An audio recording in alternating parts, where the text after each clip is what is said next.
أشهد أن لا إله إلا الله وحده لا شريك له وأشهد أن محمدا عبده ورسوله أما بعد فأعوذ بالله من الشيطان الرجيم بسم الله الرحمن الرحيم الحمد لله رب العالمين الرحمن الرحيم مالك يوم الدين إياك نعبد وإياك نستعين اهدنا الصراط المستقيم صراط الذين أنعمت عليهم غير المغضوب عليهم ولا الضالين. கொஞ்ச காலத்திற்கு முன்பு பத்ர் போர் தொடர்பாக கூறப்பட்ட போது அதில் ஹஜ்ரத் நபி ஸல்லல்லாஹு அலைஹி வஸல்லம் அவர்கள் தொடர்பான நிகழ்வுகள் கூறப்பட்டு வந்தன. இன்று பத்ர் போர் தொடர்பாகவே சில தொடர்புள்ள விஷயங்களையும் சம்பவங்களையும் எடுத்து வைப்பேன். அவை பற்றி வரலாற்றில் கூறப்பட்டுள்ளன. அவற்றை அறிவதும் அவசியமாகும். முன்பு கூறப்பட்ட குத்பாக்களில் கூறியது போன்று பத்ர் போர் முடிந்த பிறகு ஹஜ்ரத் நபி ஸல்லல்லாஹு அலைஹி வஸல்லம் அவர்கள் 3 நாட்கள் பத்ர் போர்க்களத்தில் தங்கியிருந்தார்கள். 3வது நாளில் சவாரிகளில் பல்லக்குகளை கட்டுமாறு கூறினார்கள்.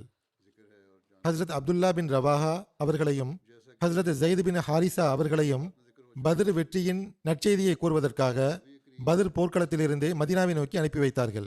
அதன் பிறகு ஹஜ்ரத் நபி ஸல்லல்லாஹு அலைஹி வஸல்லம் அவர்கள் மதீனாவை நோக்கி பயணத்தை ஆரம்பித்தார்கள். வெற்றி பெற்ற இந்த குழுவுடன் மக்கத்து குறைஷியர்களின் 70 கைதிகளும் இருந்தனர்.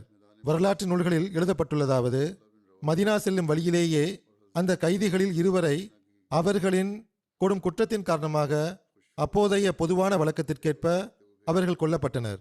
அவர்களில் ஒருவன் நசர் பின் ஹாரிஸ் என்பவனாவான், இன்னொருவன் உக்பா பின் அபி முஐத் என்பவனாவான். ஆனால் இவ்விஷயத்தில் அனைத்து வரலாற்று ஆசிரியர்களுக்கும் ஒருமித்த கருத்து இல்லை.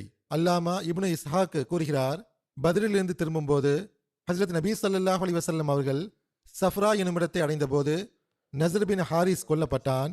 ஹஜ்ரத் அலி அவர்கள் அவனை கொன்றார்கள். சீரத் ஹலபியாவில் கூறப்பட்டுள்ளதாவது, நசர் என்பவன் கைதியாக இருக்கும்போது தன் தோழனிடம், அல்லாஹ்வின் மீது ஆணையாக முஹம்மது என்னை கொன்று விடுவார், ஏனென்றால் அவர் என்னை எவ்வாறு பார்த்தார் என்றால் அந்த பார்வையில் எனக்கு மரணம் தென்பட்டது என்று கூறினான். அந்த நபர் நசரியிடம், அல்லாஹ்வின் மீது ஆணையாக முஹம்மது அவர்களின் தாக்கத்தின் காரணமாக இவ்வாறு தெரியலாம் என்று கூறினார். அதாவது ஹஜ்ரத் நபி ஸல்லல்லாஹு அலைஹி வஸல்லம் அவர்களின் தாக்கம் உன்மீது ஏற்பட்டுள்ளது, அதன் காரணமாக உமக்கு அவ்வாறு தெரிகிறது என்று கூறினான். நசரி என்ற அவன் முஸாப் பின் உமைர் அவர்களிடம், முஸாபே, இந்த நபரை விட இரத்த உறவில் நீங்கள் எனக்கு அதிக நெருக்கமுடையவராவீர். ஆகவே நீங்கள் உங்களுடைய தோழருடன் பேசி என்னை கைதிகளில் ஒருவராக ஆக்குமாறு கூறுங்கள். அல்லாஹ்வின் மீது ஆணையாக அவர் என்னை கொன்று விடுவார் என்று கூறினான். அதற்கு முஸாப் அவர்கள் கூறினார்கள், நீங்கள் அல்லாஹ்வின் வேதத்தை குறித்து இன்னின்ன விஷயங்களை பேசி வந்தீர்கள். நீங்கள் ஹஜ்ரத் நபி ஸல்லல்லாஹு அலைஹி வஸல்லம் அவர்களை பற்றி இவ்வாறெல்லாம் பேசினீர்கள். நீங்கள் ஹஜ்ரத் நபி ஸல்லல்லாஹு அலைஹி வஸல்லம் அவர்களின் தோழர்களுக்கு துன்பம் கொடுத்து வந்தீர்கள். இந்த விஷயங்கள் உம்முடன் உள்ளன. இந்த குற்றத்திற்காக நீ ஒருவேளை கொல்லப்படலாம் என்று கூறினார்கள். இன்னொரு அறிவிப்பில் வருகிறது, நசர் பின் ஹாரிஸுடைய சகோதரி குதைலா பின் ஹாரிஸ் தன் சகோதரன் மரணமடைந்ததற்கு சில கவிதை வரிகளை கூறினாள். சிலரை பொறுத்தவரை மகள் கூறினாள் என்று வருகிறது. பிற்காலத்தில் அவன் இஸ்லாத்தை ஏற்றுக்கொண்டான் என்றும் வருகிறது. ஹஜ்ரத் நபி ஸல்லல்லாஹு அலைஹி வஸல்லம் அவர்களுக்கு அந்த கவிதைகளை பற்றி தெரிய வந்தபோது பெருமானார் ஸல்லல்லாஹு அலைஹி வஸல்லம் அவர்கள் மிக அதிகமாக அழுதார்கள். இந்த அளவுக்கென்றால் அன்னாருடைய தாடி நனைந்து விட்டது. இந்த கவிதை வரிகள், நசர் பின் ஹாரிஸ் கொல்லப்படுவதற்கு முன் என்னை வந்தடைந்திருந்தால் நான் அவன் மீது கருணை காட்டியவாறு அவனை மன்னித்திருப்பேன் என்று அன்னார் கூறினார்கள். ஆனால் சில வரலாற்று ஆசிரியர்கள் இந்த கவிதைகளையும் அதற்கு பெருமானார் ஸல்லல்லாஹு அலைஹி வஸல்லம் அவர்கள் அழுததையும் மறுத்திருக்கிறார்கள். சிலர் இந்த சம்பவத்தை மறுத்திருக்கிறார்கள். எவ்வாறு இருப்பினும் எது சரி என்பதை அல்லாஹ் நன்கறிவான். உண்மையிலேயே இந்த சம்பவம் நிகழ்ந்திருக்கும் என்றால் பெருமானார் ஸல்லல்லாஹு அலைஹி வஸல்லம் அவர்களின் மென்மையான உள்ளத்தின் அடிப்படையில் பார்க்கும்போது அன்னார் வெளிப்படுத்தியது நிகழ்ந்திருக்கலாம். அன்னாருடைய உள்ளத்தில் பெரும் கருணை இருந்தது. அதே போன்று நஸர் பின் ஹாரிஸ் தொடர்பான ஓர் அறிவிப்பில் அவன் கொல்லப்படவில்லை என்றும் வருகிறது. நான் ஏற்கனவே கூறியது போன்று அவன் உயிருடன் இருந்தான். ஹுனைன் போரில் பெருமானார் ஸல்லல்லாஹு அலைஹி வஸல்லம் அவர்களுடன் கலந்து கொண்டான். ஹஜ்ரத் நபி ஸல்லல்லாஹு அலைஹி வஸல்லம் அவர்கள் நட்பு பாராட்டியவாறு அவனுக்கு 100 ஒட்டகங்கள் வழங்கியதாகவும் வருகிறது. பத்ர் மைதானத்திலிருந்து திரும்பி வரும்போது இரண்டாவது நபர் கொல்லப்பட்ட சம்பவமும் வரலாற்றில் வருகிறது. அவனுடைய பெயர் உக்பா பின் அபி முஐத் ஆகும். மதினா செல்லும் வழியில் இர்குஸ் சபீஹா எனும் இடத்தில் அவன் கொல்லப்பட்டான். ஹஜ்ரத் ஆசிம் பின் சாபித் அன்சாரி அவர்கள் உக்பாவை கொன்றார்கள். இன்னொரு அறிவிப்பின் அடிப்படையில் ஹஜ்ரத் அலி அவர்கள் அவனை கொன்றார்கள். ஓர் எழுத்தாளர் எழுதுகிறார், நஸர் பின் ஹாரிஸ் மற்றும் உக்பா பின் அபி முஐத் ஆகிய இருவரும் இஸ்லாத்திற்கு எதிராக போர் நெருப்பை தூண்டியவர்கள் ஆவர். முஸ்லிம்கள் மீது துன்பத்தின் மலையை விழச் செய்ததில் முதன்மையானவர்கள் ஆவர். ஆகவே இவர்களுக்கு இந்த தண்டனை கிடைத்தது. எவ்வாறு இருப்பினும் கொலை செய்யப்பட்ட இந்த இருவர் தொடர்பான கூற்றுக்களின் சுருக்கம் என்னவென்றால், இந்த இரு கைதிகளும் மதினா செல்லும் வழியில் கொல்லப்பட்டார்கள் என்றோ அல்லது கொல்லப்படவில்லை என்றோ உறுதியாக நாம் கூற முடியாது. ஏனென்றால் உக்பா பின் அபி முஐத் பத்ர் போர்க்களத்திலேயே கொல்லப்பட்டு விட்டான் என்று சில அறிவிப்புகளில் மிகவும் தெளிவாக உள்ளது. ஆனால் நஸர் பின் ஹாரிஸ் தொடர்பாக இருவிதமான அறிவிப்புகள் உள்ளன. அதாவது அவன் கொல்லப்பட்டதாகவும் உள்ளன, கொல்லப்படவில்லை என்றும் உள்ளன. உயிருடன் இருந்தான், ஹுனைன் போரில் இஸ்லாத்தை ஏற்றுக்கொண்டான் என்று வருகிறது. ஆனால் இந்த அறிவிப்புகள் மிகவும் பலவீனமானதாக கருதப்படுகின்றன. ஹஜ்ரத் மிர்சா பஷீர் அஹமத் சாஹிப் அவர்கள் சீரத் காத்தமுன் நபியின் எனும் நூலில் பத்ர் போர் கைதிகளில் கொல்லப்பட்டவர்கள் பற்றி கூறும்போது இவ்விருவரை பற்றி இவ்வாறு எழுதியுள்ளார்கள். அதாவது சில வரலாற்றாசிரியர்கள் கைது செய்யப்பட்ட தலைவர்களுள் உக்பா பின் அபி முஐத்துடைய பெயரையும் எடுத்துரைத்துள்ளார்கள். ஹஜ்ரத் நபி ஸல்லல்லாஹு அலைஹி வஸல்லம் அவர்களின் கட்டளை கேட்ப பிறகு அவன் கைதியாக இருந்த நிலையிலேயே கொல்லப்பட்டான் என்று எழுதப்பட்டுள்ளது. ஆனால் இது சரியானதன்று. உக்பா பின் அபி முஐத் போர்க்களத்திலேயே கொல்லப்பட்டு விட்டான் என்று ஹதீஸிலும் வரலாற்றிலும் மிகவும் தெளிவாக இந்த அறிவிப்பு வருகிறது. அதாவது போரின் போது கொல்லப்பட்டான், கைதியாக இருக்கும் நிலையில் அல்ல. எந்த மக்கத்து தலைவர்களின் சடலங்கள் ஒரு குழியில் புதைக்கப்பட்டனவோ அவர்களுள் இவனும் இருந்தான். ஆனால் நஸர் பின் ஹாரிஸ் என்பவன் கைதியாக இருந்த நிலையில் கொல்லப்பட்டதாக பெரும்பாலான அறிவிப்புகளில் இருந்து தெரிய வருகிறது. இவன் கொல்லப்பட்டதற்கு காரணம் என்னவென்றால், மக்காவில் காஃபிர்களின் கைகளால் கொல்லப்பட்ட அப்பாவி முஸ்லிம்களின் கொலைக்கு நேரடி பொறுப்பாளிகளாக இருந்தவர்களுள் இவனும் ஒருவனாவான். ஹஜ்ரத் நபி ஸல்லல்லாஹு அலைஹி வஸல்லம் அவர்களின் மனைவிக்கு அவர்களுடைய முந்தைய கணவர் மூலமாக பிறந்த மகனாகிய ஹாரிஸ் பின் அபி ஹாலா அவர்கள் இஸ்லாத்தின் ஆரம்ப காலகட்டத்தில் மிகவும் கொடூரமான முறையில் ஹஜ்ரத் நபி ஸல்லல்லாஹு அலைஹி வஸல்லம் அவர்கள் கண்களுக்கு முன்னாலேயே கொல்லப்பட்டார்கள். அவர்களை கொன்றவர்கள் நஸர் பின் ஹாரிஸ் அடங்குவான். நஸரை தவிர வேறு எந்த கைதியும் கொல்லப்படவில்லை என்பது உறுதியான விஷயமாகும். எதிரி என்ற அடிப்படையிலோ அல்லது போரில் எதிரணியில் பங்கு பெற்றதன் காரணமாகவோ கைதிகளை கொலை செய்யக்கூடிய வழக்கம் இஸ்லாத்தில் இருந்ததும் இல்லை. எனவே அதற்கேற்ப பிறகு திருக்குரானில் ஒரு வரையறுக்கப்பட்ட கட்டளையும் இறங்கியது. பல அறிவிப்புகளில் நஸர் பின் ஹாரிஸ் கொலை செய்யப்பட்டதாக வருவதையும் கவனத்தில் கொள்ள வேண்டும். ஆனால் சில அறிவிப்புகள் எவ்வாறும் உள்ளன என்றால், அவன் கொலை செய்யப்படவில்லை, மாறாக பத்ர் போருக்கு பிறகு நீண்ட காலம் உயிருடன் இருந்தான். இறுதியில் ஹுனைன் போரில் முஸ்லிமாக ஆகி பெருமானார் ஸல்லல்லாஹு அலைஹி வஸல்லம் அவர்களின் அடியார்களில் இணைந்து விட்டான் என்பது நிரூபணமாகிறது. ஆனால் முந்தைய அறிவிப்புகளுக்கு எதிரில் இந்த அறிவிப்புகள் பொதுவாக பலவீனமானவையாக கருதப்படுகின்றன. அல்லாஹ்வே நன்கறிவான். எவ்வாறு இருப்பினும் கைதிகளுள் யாராவது கொல்லப்பட்டார் என்றால் அது நஸர் பின் ஹாரிஸ் மட்டுமே ஆகும். இவன் கொலை குற்றத்திற்கு பதிலாக கொல்லப்பட்டான். இவன் கொல்லப்பட்ட பிறகு இவனுடைய சகோதரியின் வேதனை மிகுந்த கவிதைகளை பெருமானார் ஸல்லல்லாஹு அலைஹி வஸல்லம் அவர்கள் செவியுற்ற போது அதில் பெருமானாரிடம் கருணைக்கு அப்பீல் செய்யப்பட்டிருந்தது. இந்த கவிதைகள் என்னிடம் முன்பே வந்தடைந்திருந்தால் நான் நஸரை மன்னித்திருப்பேன் என்று அன்னார் கூறியது நஸர் தொடர்பான அறிவிப்பில் வருகிறது. எவ்வாறு இருப்பினும் நஸ்ரை தவிர வேறு எந்த கைதியும் கொல்லப்படவில்லை. இது ஹஜ்ரத் மிர்சா பஷீர் அஹமத் சாஹிப் அவர்கள் இவ்விஷயம் தொடர்பாக வரலாற்று நூல்களில் இருந்து எடுத்த முடிவாகும். பத்ர் போரில் முஷ்ரிக்குகளின் பெரும் தலைவர்களையும் சேர்த்து 70 காஃபிர்கள் முஸ்லிம்களால் கொல்லப்பட்டனர். மேலும் 70 பேர் கைது செய்யப்பட்டனர். கைது செய்யப்பட்டவர்களின் எண்ணிக்கை தொடர்பாக கூறப்படும் போது 40 நபர்கள் என்றும் 74 நபர்கள் என்றும் சில அறிவிப்புகளில் கூற்றுகள் காண கிடைக்கின்றன. ஆனால் பிரபலமான மற்றும் சரியான அறிவிப்பில் 70 காஃபிர்கள் கைது செய்யப்பட்டனர் என்றுள்ளது. பல்வேறு வரலாற்று நூல்களில் 70 என்றுதான் வந்துள்ளது. புகாரியில் ஒரு அறிவிப்பு உள்ளது. ஹஜ்ரத் நபி ஸல்லல்லாஹு அலைஹி வஸல்லம் மற்றும் அன்னாருடைய சஹாபிகள் பத்ர் நாளன்று முஷ்ரிக்குகளின் 140 நபர்களுக்கு பாதிப்பை உண்டாக்கினார்கள். அதாவது 70 கைதிகள், 70 கொல்லப்பட்டவர்கள். பத்ர் போருக்கு பிறகு முஷ்ரிக் கைதிகளில் இஸ்லாத்தில் இணைந்து இஸ்லாத்தை ஏற்றுக்கொண்டவர்கள் பற்றி எழுதப்பட்டுள்ளதாவது, சஹாபிகள் ஹஜ்ரத் நபி ஸல்லல்லாஹு அலைஹி வஸல்லம் அவர்களின் கட்டளையை செயல்படுத்தியவாறு பத்ர் போரில் கைதியாகி இருந்த மக்களுடன் மிகவும் நல்ல முறையில் நடந்து கொண்டார்கள். அந்த கைதிகளில் சில நட்பாக்கியசாலிகளும் இருந்தனர். அவர்கள் இஸ்லாத்தின் போதனைகள் மற்றும் சஹாபிகளின் நல்லொழுக்கங்களால் தாக்கத்திற்குள்ளாகி முஸ்லிம்களாக ஆனார்கள். அவர்களில் சிலரின் பெயர்கள் விளக்கமாக எழுதப்பட்டுள்ளது. அப்பாஸ் பின் அப்துல் முத்தலிப், வக்கீல் பின் அபு தாலிப், Naufal bin Harith, Abul as பின் ரபி, அபு உசைர். இவர்களின் பெயர் ஜராரா பின் உமைர் அப்தரி என்பதாக இருந்தது.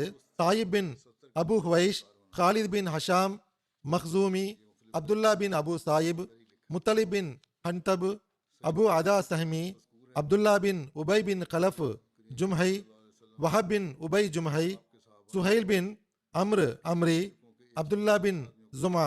இவர்கள் உம்முல் முமினின் ஹஸ்ரத் சௌதா பின் ஜமா அவர்களின் சகோதரர் ஆவார்கள். கைஸ் பின் சாயிப், மஸ்தாஸ் ஆகியோர் உமையா பின் கலஃபுடைய அடிமைகள் ஆவர்.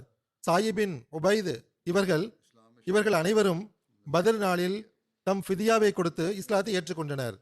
பத்ர் போருடன் தொடர்புடைய விஷயம் ரோமானிய அரசு வெற்றி பெற்ற சம்பவமாகும். ரோமானிய அரசு வெற்றி பெறும் என்று ஹஜ்ரத் நபி ஸல்லல்லாஹு அலைஹி வஸல்லம் அவர்கள் முன்னறிவிப்பு செய்திருந்தார்கள். நான் கூறியது போன்று இதற்கு பத்ர் போருடன் தொடர்பு உள்ளது. ஆகவே இதை இங்கு கூறுவது பொருத்தமானதாகும். நுபுவத்தின் 5ஆம் ஆண்டிலிருந்து சூரா அர்-ரூம் இறங்கியது. அதில் ரோமானிய ஆட்சியின் வெற்றி குறித்து முன்னறிவிக்கப்பட்டிருந்தது. இதன் விளக்கத்தை நான் அடுத்து எடுத்துரைப்பேன். சூரா அர்-ரூம் உடைய ஆரம்ப வசனங்களை அல்லாஹ் இறக்கிய போது ஹஜ்ரத் அபூபக்கர் சித்திக் ரலியல்லாஹு அன்ஹு அவர்கள் மக்காவின் சுற்று வட்டாரத்தில் இந்த சூராவின் வசனங்களை ஓதியவாறு இவ்வாறு அறிவித்தார்கள். அலிஃப் லாம் மீம் குலிபத்துர் ரூம் பி அதுனல் அர்தி வஹும் மின் பாதி கலபிஹிம் சயக்லிபூன் பி பிஸ்இ சினீன். அதாவது ரோமானியர்கள் வெற்றி கொள்ளப்பட்டனர் அருகில் உள்ள நாட்டில். மேலும் அவர்கள் தங்கள் தோல்விக்கு பின் நிச்சயம் வெற்றி பெறுவர் 3 to 9 வருடத்திற்குள். இது மக்காவில் நடந்த விஷயமாகும். இந்த வசனம் இறங்கிய போது ரோமானியர்களை பாரசீகர்கள் வெற்றி பெற்றுவிட வேண்டும் என்று மக்கத்து முஷ்ரிக்குகள் விரும்பினர். ஏனென்றால் இவர்களும் அவர்களும் சிலை வணங்கிகள் ஆவர். அதாவது பாரசீகர்கள், ஈரானியர்கள் சிலையை வணங்கக்கூடியவர்களாக, நெருப்பை வணங்கக்கூடியவர்களாக இருந்தனர். அதே போன்று மக்காவாசிகளும் சிலை வணங்கிகளாக இருந்தனர். ஆகவே பாரசீகர்கள் வெற்றி பெற வேண்டும் என அவர்கள் விரும்பினர். ஆனால் முஸ்லிம்களோ ரோமானியர்கள் பாரசீகர்களை வெற்றி கொள்ள வேண்டும் என்று விரும்பினர். ஏனென்றால் அவர்கள் வேதம் கொடுக்கப்பட்டவர்களாக இருந்தனர். அவர்கள் இதை குறித்து ஹஜ்ரத் அபூபக்கர் அவர்களிடம் பேசினர். ஹஜ்ரத் அபூபக்கர் அவர்கள் ஹஜ்ரத் ரசூலுல்லாஹ் ஸல்லல்லாஹு அலைஹி வஸல்லம் அவர்களிடம் இதை பற்றி எடுத்துரைத்தார்கள். அப்போது ஹஜ்ரத் நபி ஸல்லல்லாஹு அலைஹி வஸல்லம் அவர்கள் கண்டிப்பாக ரோமானியர்கள் வெற்றி பெறுவார்கள் என்று கூறினார்கள். ஹஜ்ரத் அபூபக்கர் அவர்கள் இதை பற்றி முஷ்ரிக்குகளிடம் கூறிய போது அவர்கள் நம் இருவருக்கும் இடையில் ஒரு காலக்கெடுவை நிர்ணயித்துக் கொள்ளலாம், அதாவது பந்தயம் வைத்துக் கொள்ளலாம் என்று கூறினர். நாங்கள் வெற்றி பெற்றுவிட்டால் இதுவெல்லாம் நடக்க வேண்டும், நீங்கள் வெற்றி பெற்றுவிட்டால் இதுவெல்லாம் நடக்கும் என்று கூறி 5 வருட காலக்கெடுவை நிர்ணயித்தனர். இன்னொரு அறிவிப்பின் அடிப்படையில் 6 வருடம் கெடு நிர்ணயிக்கப்பட்டது என்று வருகிறது. திருமிதியின் விளக்க உரையான துஹ்ஃபத்துல் அஹ்வஸியில் எழுதப்பட்டுள்ளதாவது, ரோமானியர்கள் பாரசீகர்களை வெற்றி பெற்ற நாளில் மோமின்கள் மகிழ்ச்சி அடைந்தனர். மோமின்களுக்கு இவ்விஷயம் பதர் போர் நாள் என்று தெரிந்தது.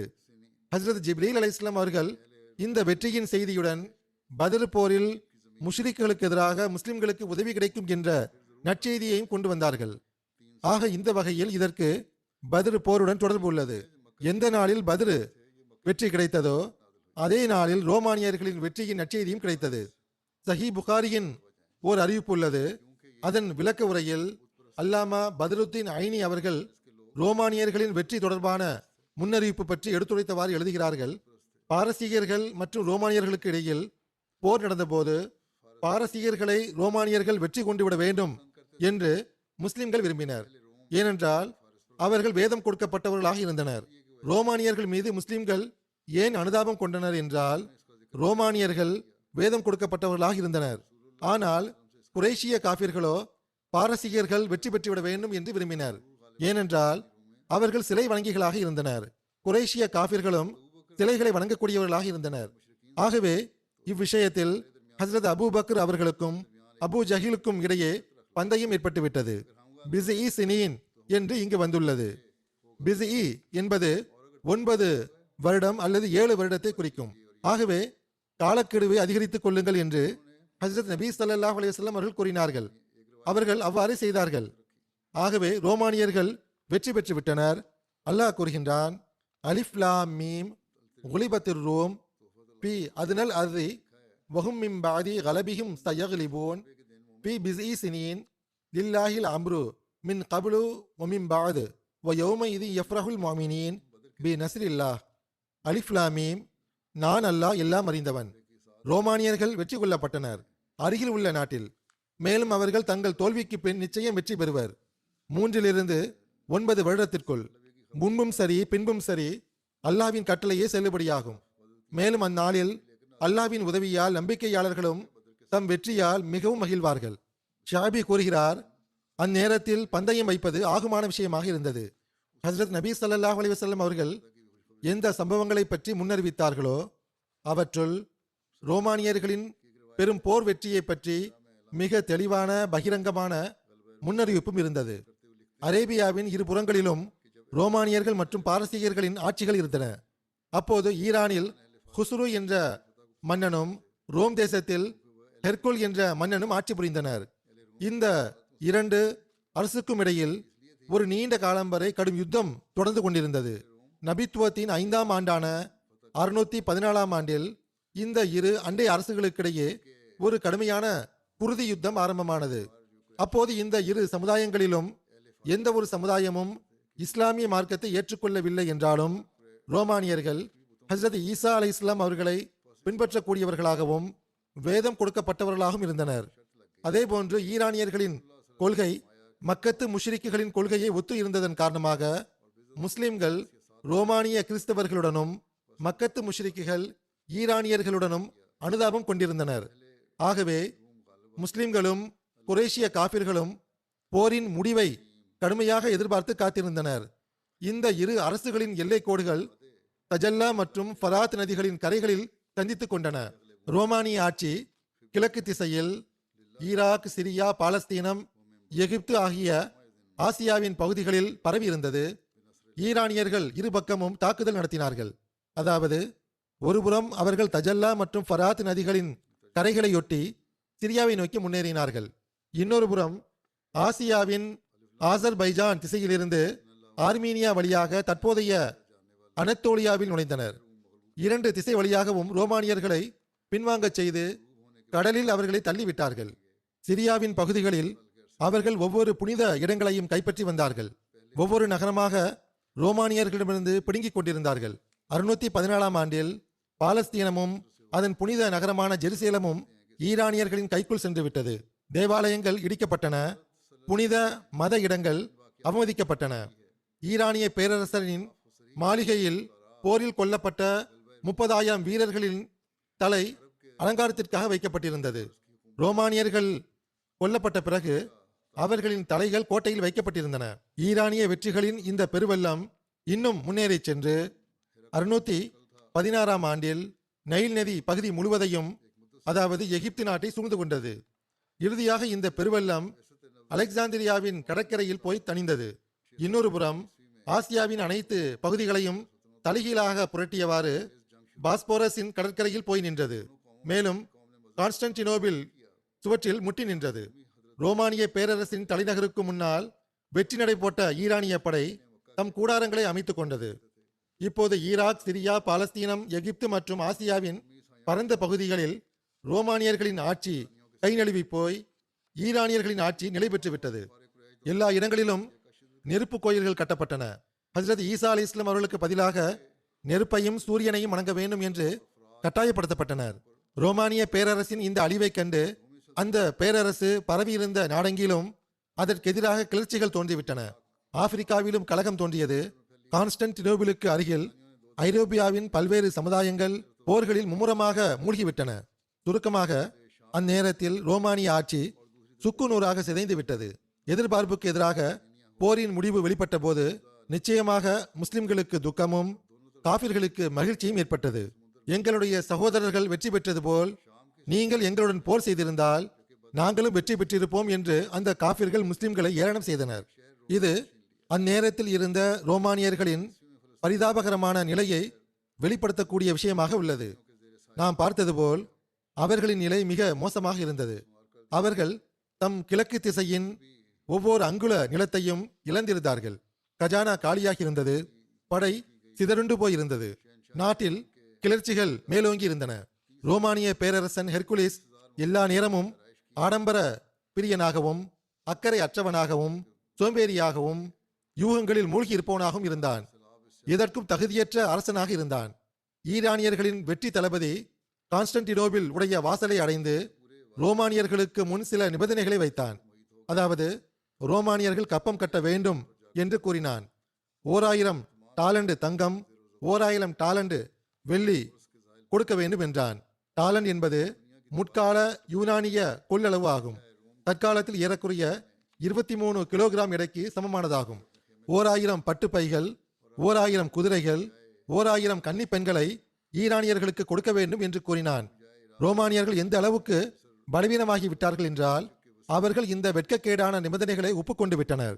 அதற்கு பிறகும் கூட ரோமானிய தூதுவன் ஈரானிய பேரரசனின் அவைக்கு சமாதான கோரிக்கையை கொண்டு செல்லும் போது ஆணவமிக்க குசுரு எனும் அந்த அரசன் கொடுத்த பதில் என்னவென்றால், இந்த பொருட்களை நீ கொண்டு வந்துள்ளாய் என்றால் எனக்கு இவை தேவையில்லை. நீங்கள் நிபந்தனைகளை ஒப்புக்கொண்டு விட்டீர்கள் தான், சரிதான். ஆனால் எனக்கு என் சிம்மாசனத்திற்கு கீழ் சங்கிலிடப்பட்ட ஹெர்குலிஸ் வேண்டும் என்றான். அதாவது, ரோமானிய பேரரசன் என் சிம்மாசனத்திற்கு கீழ் எனக்கு வேண்டும். அப்போது வரை நான் சமாதானத்திற்கு ஒப்புக்கொள்ள மாட்டேன். ரோமானிய அரசன் சிலுவையில் அறையப்பட்ட தன் இறைவனை விட்டுவிட்டு சூரிய கடவுளின் முன்னால் தனி குனியாதவரை நான் ஒப்புக்கொள்ள மாட்டேன். கிறிஸ்தவத்திலிருந்து தௌபா செய்யாதவரை நான் ஒப்புக்கொள்ள மாட்டேன் என்று அந்த அரசன் கூறினான். இதை எழுதக்கூடியவர் எழுதுகிறார், போர்க்களத்தின் தோற்றம் இவ்வாறு இருக்கும்போது அந்த கடுமையான யுத்தத்தை விட்டு வெகு தொலைவில் காய்ந்து போன தரிசு நிலத்தில் நிசப்தமான மலைகளுக்கிடையே அமைதியின் பேரரசர் ஒருவர் தோன்றினார். நிகழ்ந்து முடிந்த சம்பவங்களுக்கு முற்றிலும் எதிராக ஒரு முன்னறிவிப்பை கூறினார். திருக்குரானின் அவ்வசனங்களை நான் அடுத்து கூறுவேன். எனவே இந்த விளக்கத்தை நான் ஏன் எடுத்துரைத்தேன் என்றால், அந்த முன்னறிவிப்பின் மகிமை பற்றி அறிந்து கொள்ள வேண்டும் என்பதற்காக. அந்த முன்னறிவிப்பு என்னவென்றால், அதை நான் முன்பும் ஓதி காட்டினேன். மீண்டும் அதை இப்போது ஓதுகின்றேன். அலிஃப் லாம் மீம் குலிபத்துர் ரூம் பி அத்னல் அர்தி வஹும் மின் பஅதி கலபிஹிம் சயக்லிபூன் பி பிஸ்இ சினீன் லில்லாஹில் அம்ரு மின் கப்லு வ மின் பஅத் வ யௌமஇதி யஃப்ரஹுல் முஃமினூன் பி நஸ்ரில்லாஹ் யன்சுரு மய்யஷா வ ஹுவல் அஸீஸுர் ரஹீம் வஅதல்லாஹ் லா யுக்லிஃபுல்லாஹு வஅதஹ். அதாவது, நான் அல்லாஹ் எல்லாம் அறிந்தவன். ரோமானியர்கள் வெற்றி கொள்ளப்பட்டனர் அருகில் உள்ள நாட்டில். மேலும் அவர்கள் தங்கள் தோல்விக்கு பின் நிச்சயம் வெற்றி பெறுவர். 3 to 9 வருடத்திற்குள், முன்பும் சரி பிறகும் சரி, அல்லாஹ்வின் கட்டளையே செல்லுபடியாகும். மேலும் அந்நாளில் அல்லாஹ்வின் உதவியால் நம்பிக்கையாளர்களும் தம் வெற்றியால் மிகவும் மகிழ்வார்கள். அவன் தான் விரும்பியவருக்கு உதவி செய்கின்றான். மேலும் அவன் ஆற்றல் மிக்கோடும் மேன்மேலும் கருணை காட்டுபோனும் ஆவான். இது அல்லாஹ்வின் வாக்குறுதியாகும். அல்லாஹ் தன் வாக்குறுதிக்கு மாற்றம் செய்வதில்லை. இந்த முன்னறிவிப்பை எழுதக்கூடியவர்கள் பின்வருமாறு எழுதியுள்ளார்கள். அதாவது, சம்பவங்களை பொறுத்தவரை இது நம்ப முடியாததாக உள்ளது. அதாவது, இது வெகு காலத்திற்கு பிறகுள்ள விஷயமாக தெரிகிறது. இது நிகழ்ந்துவிட்டால், தாம் தோற்றுவிட்டால் பல ஒட்டகங்களை தருவதாக காஃபிர்கள் முஸ்லிம்களிடம் பந்தயம் கட்டினர். இப்போது முஸ்லிம்கள் காஃபிர்கள் இச்சம்பவங்களின் முடிவை நோக்கி பெரும் எதிர்பார்ப்புடன் காத்திருந்தனர். இறுதியில் சில வருடங்களுக்கு பிறகு எதிர்பார்ப்புக்கு எதிராக உலகம் தலைகீழாக மாறிப்போனது. ரோம பேரரசின் தேய்வும் வீழ்ச்சியும் எனும் நூலை எழுதிய மிக புகழ்பெற்ற எழுத்தாளரும் வரலாற்று ஆசிரியருமான எட்வர்டு கிப்பான் என்பவர் ஹெர்குலிஸ் உடைய நிலையை எடுத்துரைத்தவாறு இவ்வாறு எழுதுகிறார். ரோம பேரரசன் தம் துவக்க மற்றும் இறுதி வாழ்வில் ஆடம்பர பிரியனாகவும் யூகங்களின் அடிமையாகவும் பொதுமக்களின் துன்பங்களை அகற்ற முடியாத ஆண்மகனாகவும் இருந்தான். எவ்வாறு காலை மற்றும் மாலை பொழுதின் ஈரப்பதம் பொன்னிற சூரிய ஒளியால் கரைந்து விடுவது போல் திடீரென 621ஆம் ஆண்டில் போர்க்களத்தில் ஆர்கடியஸ் சீசராக மாறி போனானோ, அதாவது ஆர்கடியோஸ் என்பவரை உதாரணமாக கூறப்பட்டுள்ளது. இவர் ரோமபுரியின் ஓர் அரசராவார். இவருடைய காலம் கிமு 378 முதல் 408 வரை ஆகும். மிக பலமிக்க மன்னராக இவர் இருந்தார். இதே போன்று சீசரும் படைத்தளபதியாக இருந்தார். அதே போன்று இந்த ரோம பேரரசனின் கண்ணியமும் ரோமபுரியின் கண்ணியமும் 6 போர்களின் மூலமாக மிகவும் கம்பீரமாக காப்பாற்றப்பட்டு விட்டது. எவ்வாறு இருப்பினும் ஹெர்குலிஸ் கான்ஸ்டன்டினோபில் இருந்து தம்மிடம் எஞ்சியிருந்த படையை அழைத்துக் கொண்டு புறப்பட்ட போது மாபெரும் ரோமபுரியின் கடைசி படையின் காட்சியாக அது உலகுக்கு தென்பட்டது. ஆனால் அரேபியாவின் கல்லாத நபியின் முன்னறிவிப்போ சொல்லுக்கு சொல் அப்படியே நிறைவேறியது. முஸ்லிம்கள் பத்ர் போர்க்களத்தில் குறைஷியர்களை தோல்வியடை செய்த அதே நேரத்தில் ரோமானியர்கள் ஈரானியர்கள் மீது வெற்றி பெற்றனர். கிழக்கு பகுதியில் கைப்பற்றப்பட்ட ஒவ்வொரு நகரமும் திரும்ப பெறப்பட்டது. பாஸ்போரஸ் மற்றும் நைல் கரையோரங்களிலிருந்து ஈரானியர்களை விலகச் செய்து பிறகு தஜல்லா மற்றும் ஃபராத் ஆகியவற்றின் கடலோர பகுதிகளில் தள்ளி சென்றனர். இந்த மாபெரும் முன்னறிவிப்பின் உண்மைத்துவம் உலகை திகைப்படைய செய்துவிட்டது. குரேஷியர்களில் பலர் இந்த உண்மைத்துவத்தை கண்டு முஸ்லிமாக ஆனார்கள். இந்த சம்பவம் நிகழ்ந்தது 1250 ஆண்டுகளுக்கு பிறகு. எட்வர்டு கிப்பன் தம்முடைய ஆச்சரியத்தை வெளிப்படுத்தியவாறு இந்த முன்னறிவிப்பின் உண்மையை கண்டு திகைப்படைந்தவாறு கூறுகிறார். அதாவது அந்நியர்கள் கூட இந்த முன்னறிவிப்பை ஒப்புக்கொள்கின்றனர். அவரது கூற்றின் மொழியாக்கம் என்னவென்றால், எட்வர்டு கிப்பன் கூறுகிறார், முஹம்மது ஸல்லல்லாஹு அலைஹி வஸல்லம் அவர்கள் கிழக்கத்தைய இரு மாபெரும் வல்லரசுகளின் எல்லை கோட்டில் அமர்ந்து கொண்டு ஒருவர் மற்றவரை அடிப்பதற்கு தினந்தோறும் முயற்சிகள் செய்வதில் முன்னேறி கொண்டு இருக்கும் இந்நிலையை மன மகிழ்வுடன் கவனமாக ஆராய்ந்து கொண்டிருந்தார்கள். ஈரானியர்களுக்கு தொடர்ச்சியாக வெற்றிகள் கிடைத்துக் கொண்டிருந்த அந்த நேரத்தில் சில வருடங்களில் இந்த வெற்றி ரோமானிய கொடிக்கு சென்றுவிடும் என்று அவர்கள் முன்னறிவிப்பு செய்ய துணிந்தார்கள். இந்த முன்னறிவிப்பு செய்யப்பட்ட காலத்தில் தொலைநோக்கு பார்வையுடைய முன்னறிவிப்பாக இதை தவிர வேறு ஒன்றும் இருந்திருக்க முடியாது. அதை யாராலும் நம்ப முடியவில்லை. ஏனென்றால் ரோமானிய பேரரசின் ஆட்சி விரைவில் சிதறடிக்கப்படும் என்று ஹெர்குலிஸின் 12 வருட ஆட்சி குறித்து அறிவிக்கப்பட்டிருந்தது. ஹெர்குலிஸிடம் இருந்து இந்த திடீர் புரட்சி மற்றும் மாற்றங்கள் மற்றும் திகைப்பை ஏற்படுத்தும் மாற்றங்களும் அதன் காரணிகளும் எவ்வாறு ஏற்பட்டது என்பதை குறித்து ரோமானிய வரலாற்று ஆசிரியர்கள் மிக விளக்கமாக வினோதமாக எழுதியிருக்கிறார்கள். எட்வர்டு கிப்பன் எழுதுகிறார், இரத்தம் ஓடிய இந்த போரை விட்டு வெகு தொலைவில் ரோமானியர்களின் உதவிக்காக ஒரு தூதுவரின் கை உயர்ந்தது அவருக்கு என்ன தெரியும்? இந்த புரட்சி மற்றும் மாற்றத்தின் மிக பெரும் ஆன்மீக காரணி அவரே ஆவார். முஸ்ததரக் மற்றும் திருமிதி நூல்களிலும் இவ்வாறே உள்ளது. இந்த விஷயத்தை எட்வர்டு அவரே மேற்கோள் காட்டியுள்ளார். அவர் கூறுகிறார், ரோமானியர்களுக்கும் ஈரானியர்களுக்கும் இடையில் போர் ஆரம்பமான போது முஷ்ரிக்குகள் ஈரானியர்களுக்கு ஆதரவாளர்களாக இருந்தனர். ஏனென்றால் அவர்களும் சிலை வணங்கிகளாக இருந்தனர். ஆனால் முஸ்லிம்களோ ரோமானியர்களுக்கு ஆதரவாளர்களாக இருந்தனர். ஏனென்றால் அவர்கள் வேதம் கொடுக்கப்பட்ட மக்களாக இருந்தனர். அப்போது ஈரானியர்கள் ரோமானியர்களை நசுக்கிக் கொண்டே சென்றனர். அதை குறித்து சூரா அர்-ரூமுடைய முன்னறிவிப்பு இறங்கியது. ஹசரத் அபூபக்கர் அவர்கள் கூக்குரலிட்டு அனைத்து முஷ்ரிக்குகளுக்கும் இந்த முன்னறிவிப்பை ஓதி காட்டினார்கள். இந்த முன்னறிவிப்புக்கு ஏதேனும் காலக்கெடு நிர்ணயிக்க வேண்டும் என்று முஷ்ரிக்குகள் கூறினர். ஹசரத் அபூபக்கர் அவர்கள் 5 வருட பந்தயம் நிர்ணயித்தார்கள். ஹசரத் நபி ஸல்லல்லாஹு அலைஹி வஸல்லம் அவர்களுக்கு இது பற்றி தெரிய வந்த போது பிஸ்இ சினீன் என்ற சொல் 3 இலிருந்து 9 வருடம் வரையிலும் குறிக்கும். ஆகவே 10 வருடத்தை விட குறைவான காலக்கெடுவை நிர்ணயித்திருக்க வேண்டும் என்றார்கள். ஆகவே இந்த விளக்க உரைக்கேற்ப 9வது வருடம் பத்ர் போரின் போது இந்த முன்னறிவிப்பு நிறைவேறியது. ரோமானியர்கள் வெற்றி பெற்றனர். சில இளைஞர்களும் அதே போன்று இளமை பருவத்தில் அடியெடுத்து வைக்கும் பிள்ளைகளும் கேள்விகள் கேட்பதுண்டு. பலர் கடிதங்கள் வாயிலாக கேட்பதுண்டு. கடந்த வாரமும் கூட சில கடிதங்கள் வந்தன. இஸ்லாம் உண்மையான மார்க்கம் என்று எவ்வாறு அறிந்து கொள்வது? ஹஜ்ரத் நபிகள் நாயகம் ஸல்லல்லாஹு அலைஹி வஸல்லம் அவர்கள்தான் உண்மையான நபி ஆவார்கள், மற்றவர்கள் உண்மையாளர்கள் அல்ல என்று எவ்வாறு அறிந்து கொள்வது என்று கேட்கின்றனர். இங்குள்ள சுற்றுச்சூழல் அவர்கள் மீது தாக்கம் ஏற்படுத்த ஆரம்பித்து விட்டது. இஸ்லாத்தின் உண்மைத்துவம் பற்றி அவர்களுக்கு சந்தேகம் எழ ஆரம்பித்து விட்டது.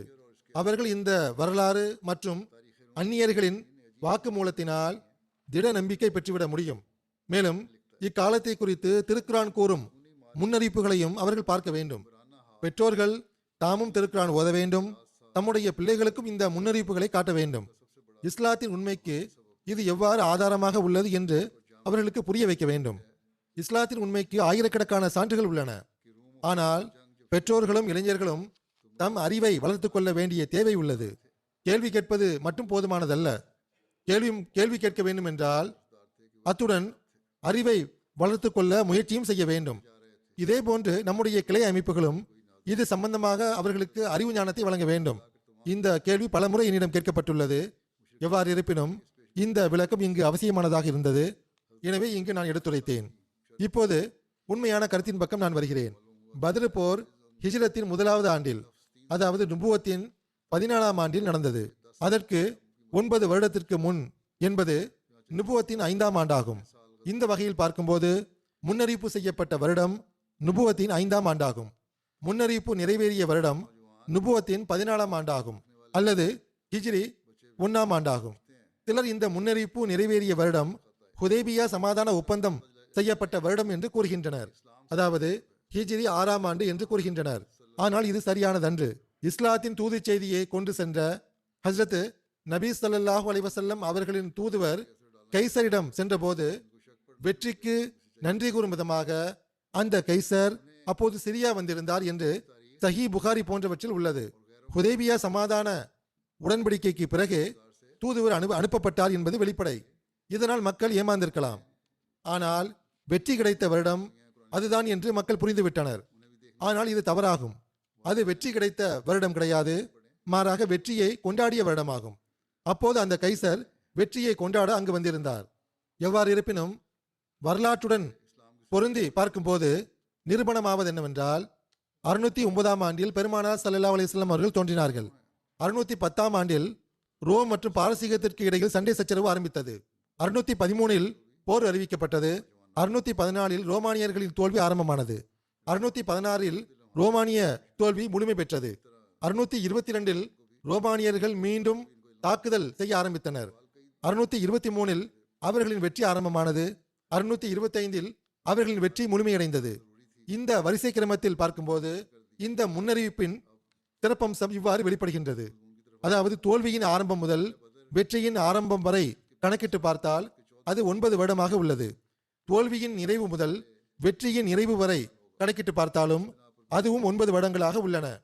இந்த வெற்றி முழுமையடைந்த பிறகு ஹெர்குலிஸ் முன்னால் இருந்தது போல் மீண்டும் அதே சோம்பேறி மன்னனாகவும் ஆடம்பர பிரியனாகவும் ஆகி போய்விட்டான்.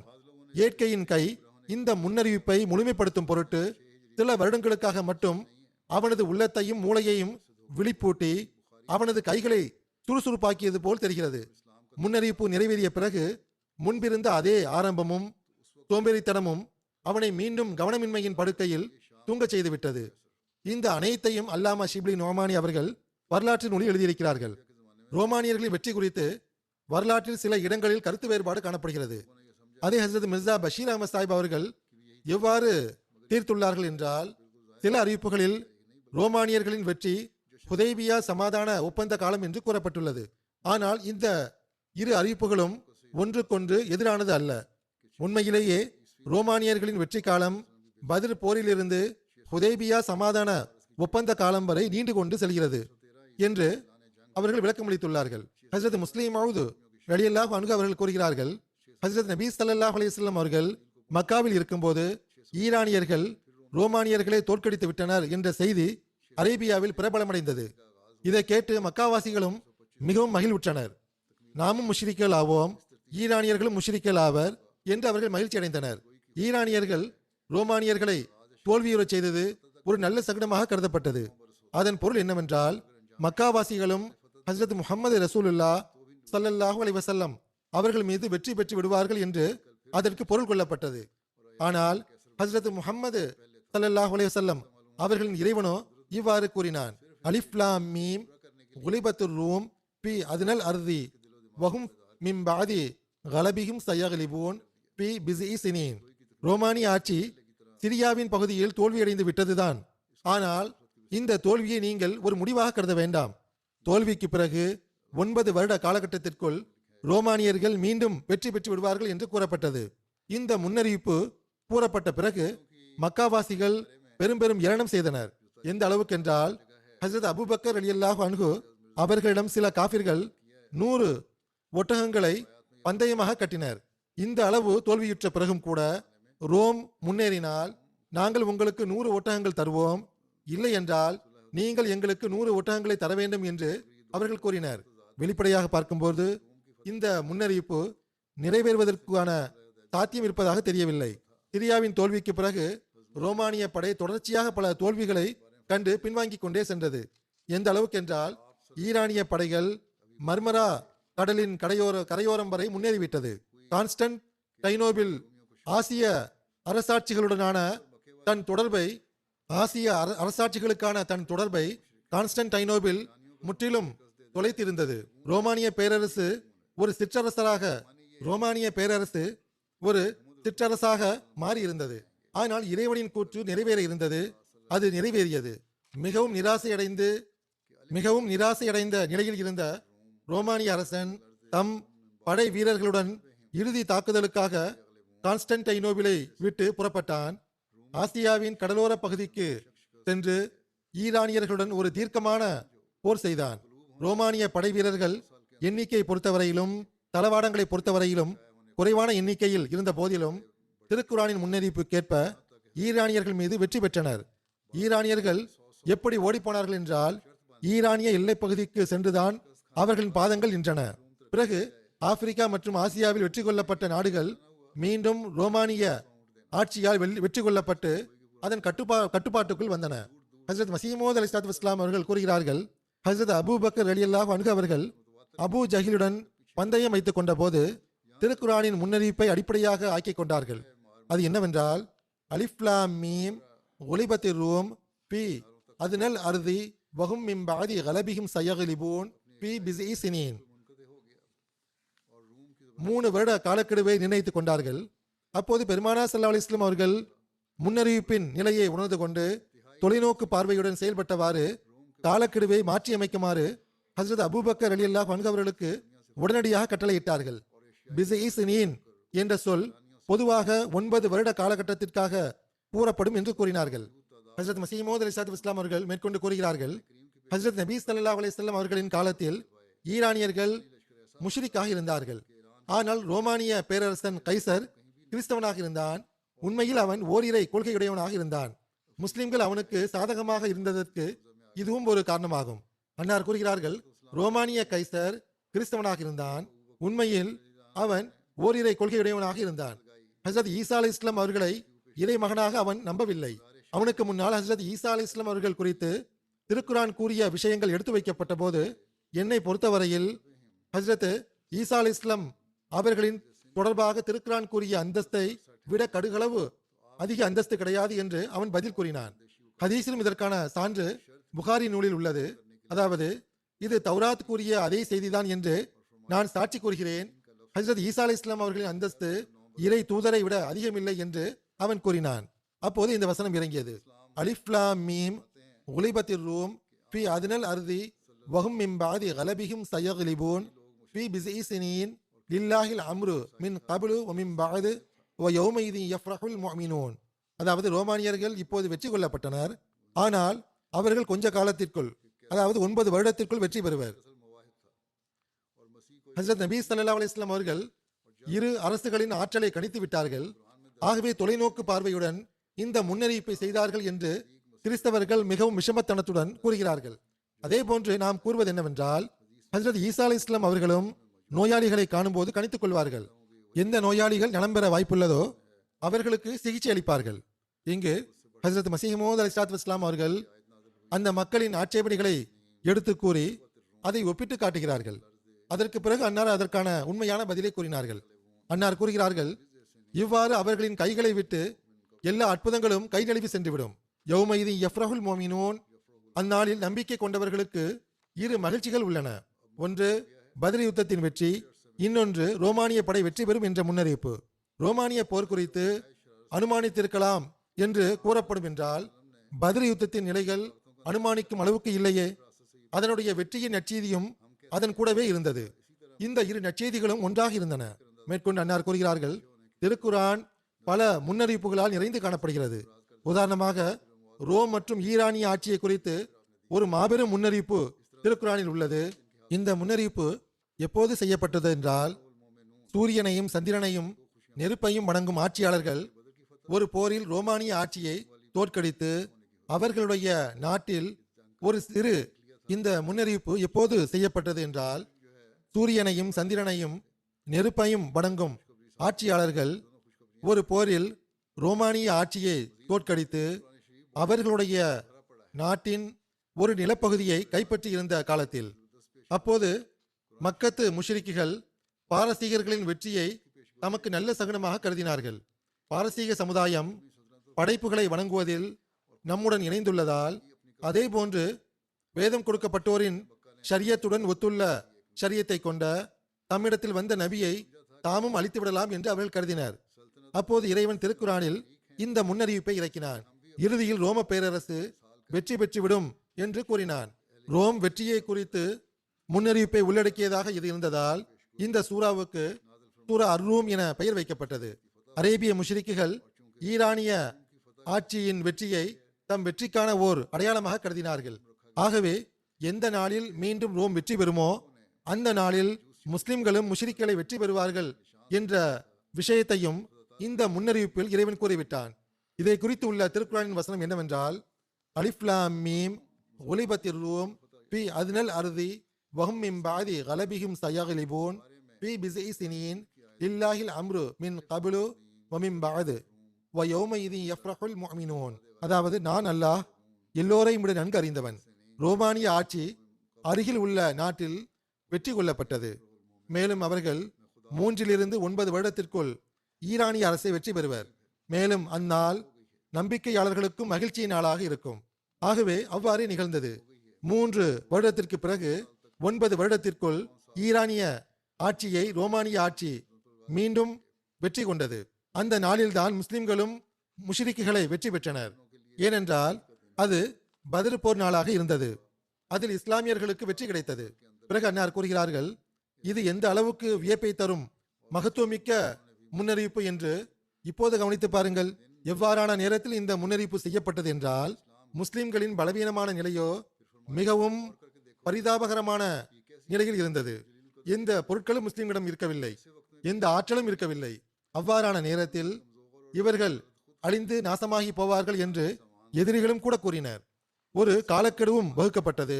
பிறகு யௌமைதி யஃப்ரஹுல் மோமினூன் என்று கூறி இரட்டை முன்னறிவிப்பாக அதை ஆக்கியது. அதாவது, எந்நாளில் ரோமானியர்கள் பாரசீகர்களை வெற்றி கொள்வார்களோ அதே நாளில் முஸ்லிம்களும் வெற்றி பெற்று மகிழ்ச்சி அடைவார்கள் என்று. ஆகவே இந்த முன்னறிவிப்பு எவ்வாறு செயல்பட்டதோ அதே போன்று பத்ர் போர் நாளன்று இது நிறைவேறியது. அங்கு ரோமானியர்கள் வெற்றி பெற்றனர், இங்கு முஸ்லிம்களுக்கு வெற்றி கிடைத்தது. எவ்வாறு இருப்பினும் இந்த தொடர் இனிமேலும் தொடரும். ஹஜ்ரத் நபி ஸல்லல்லாஹு அலைஹி வஸல்லம் அவர்கள் தொடர்பாக உள்ள நிகழ்வுகள் இன்னும் உள்ளன. மற்றவற்றை இனிவரும் காலத்தில் எடுத்துரைப்பேன். தொழுகைக்கு பிறகு நான் ஒரு ஜனாசா காயிபையும் தொலை வைப்பேன். அந்த ஜனாசா மதிப்பிற்குரிய ஃபராஸ் அப்துல் வாஹித் சாஹிப் அவர்களுடையதாகும். இவர் யூகேவை சார்ந்தவர். இவர் கடந்த நாட்களில் 47 வயதில் இறை நியதிக்கேற்ப வஃபாத் ஆனார்கள். இன்னா லில்லாஹி வ இன்னா இலைஹி ராஜிஊன். இவர் உண்மையில் ஈராக்கைச் சேர்ந்தவர். 2012ஆம் ஆண்டு பையத் செய்து ஜமாத்தில் இணைந்தார். இவர் பெண் வீட்டு சென்றவர்களுள் மனைவி மற்றும் ஒரு மகள் உள்ளனர். இவர் சிறு வயதிலேயே திருக்குரானை மனனம் செய்துவிட்டார். பெரியவராக ஆனபோது தீவிர மார்க்க வழியை பின்பற்றியவாறு மிகவும் தீவிர முஸ்லீமாக ஆகிவிட்டார். டிவி பார்ப்பது ஹராம் என்று கூறி வீட்டில் இருந்த டிவியை இவர் விற்றுவிட்டார். வீட்டில் இருந்த அனைத்து புகைப்படங்களையும் ஹராம் என்று கிழித்து எறிந்து விட்டார். இவர் நல்ல ஆர்டிஸ்ட் ஆவார்.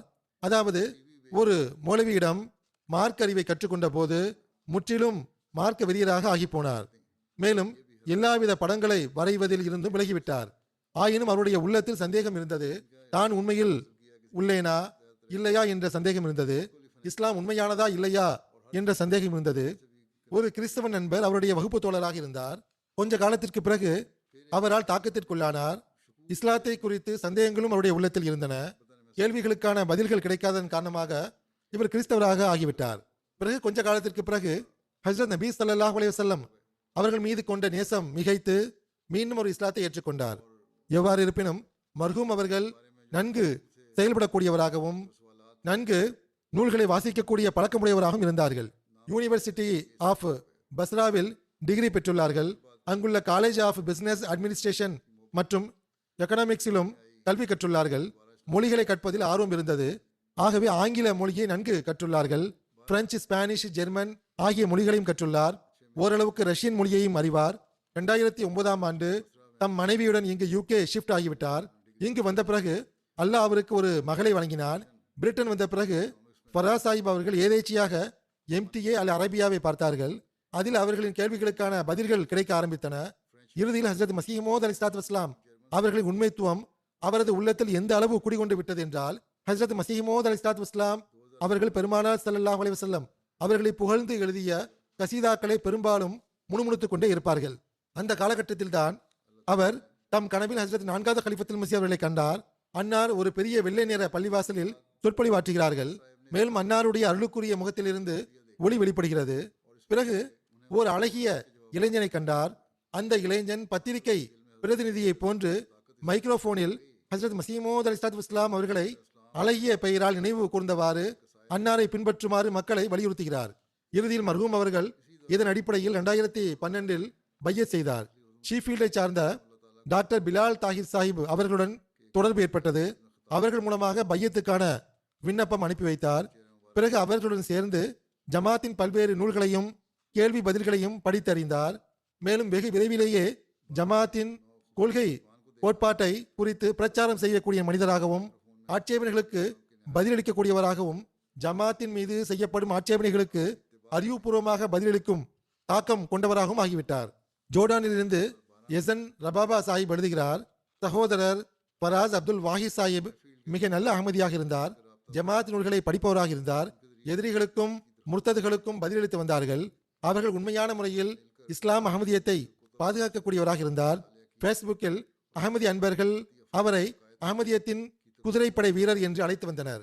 அவருடைய நட்குறிப்பை கூறும்போது மர்ஹூமுடைய நட்குறிப்பை கூறும்போது என் கண்கள் நனைந்து விட்டன, இறைவன் அவரை மன்னித்தருள்வானாக என்று எழுதியிருக்கிறார்.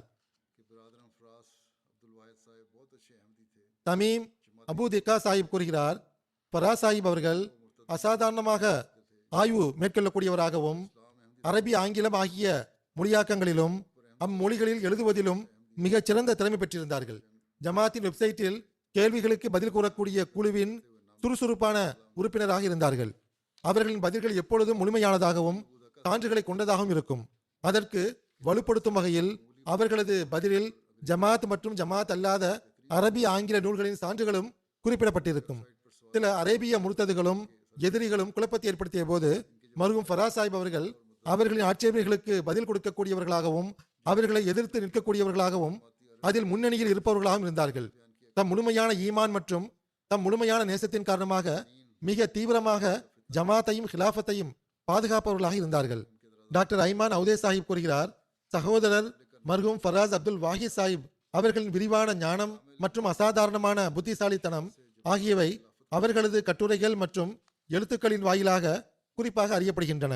அவர்கள் ஜமாத்தில் இணைந்து அதிக காலமாகவில்லைதான், ஆயினும் அவர்கள் குறைவான காலகட்டத்திலேயே ஜமாத்தின் கொள்கை கோட்பாடு பற்றி ஆழமான அறிவை பெற்று தாக்கத்தை ஏற்படுத்தும் தம் பதில்களால் எதிரிகளின் வாயை அடைக்கச் செய்து விடுவார்கள். சில வருடங்களுக்கு முன்பு நம்முடைய அரபி வெப்சைட்டில் கேள்விகளுக்கு பதிலளிக்கும் பொறுப்பு மர்ஹூமிடம் ஒப்படைக்கப்பட்டிருந்தது. அந்த பொறுப்பை அவர்கள் இறுதி காலம் வரை மிக துரிதமாக நிறைவேற்றி வந்தார்கள். மிக ஆர்வத்துடனும் களப்பற்ற தன்மையுடனும் பணியாற்றினார்கள். கேள்வி பதிலின் அரபி வெப்சைட்டான பசாத்தே அஹ்மதியில் மர்ஹூம் அவர்களின் கட்டுரைகள் அல்லது கேள்விகளுக்கான பதில்கள் ஏறக்குறைய 800 எண்ணிக்கையில் காணப்படுகின்றன. இது அவர்களின் ஆழமான அறிவு ஞானத்தையும் ஜமாத் கொள்கை கோட்பாட்டை அவர்கள் பிரச்சாரம் செய்ததையும் எதிரிகளின் ஆட்சேபனைகளுக்கு பதில் அளிக்கும் அவர்களின் ஆர்வத்தை பறைசாற்றக்கூடியதாகவும் இருந்து வரும். அல்லாஹ் மர்ஹூமுடன் பாவ மன்னிப்பு மற்றும் கருணையுடன் நடந்து கொள்வானாக, அந்தஸ்துகளை உயர்த்துவானாக, அவர்களின் மனைவி மற்றும் பெண் குழந்தையை பாதுகாப்பானாக, அவர்களுக்கு பொறுமையையும் ஆறுதலையும் வழங்குவானாக, தம் மனைவி குழந்தை தொடர்பான அவர்களின் நல்ல விருப்பங்களையும் துவாக்களையும் ஏற்றுக்கொள்வானாக. இவர்களை போன்ற சிறந்த மாற்று ஏற்பாட்டை மேற்கொண்டும் ஜமாத்திற்கு அல்லாஹ் வழங்குவானாக. தொழுகைக்கு பிறகு நான் ஏற்கனவே கூறியது போன்று ஜனாசா தொழுகையை தொலை வைப்பேன் இன்ஷா அல்லாஹ்.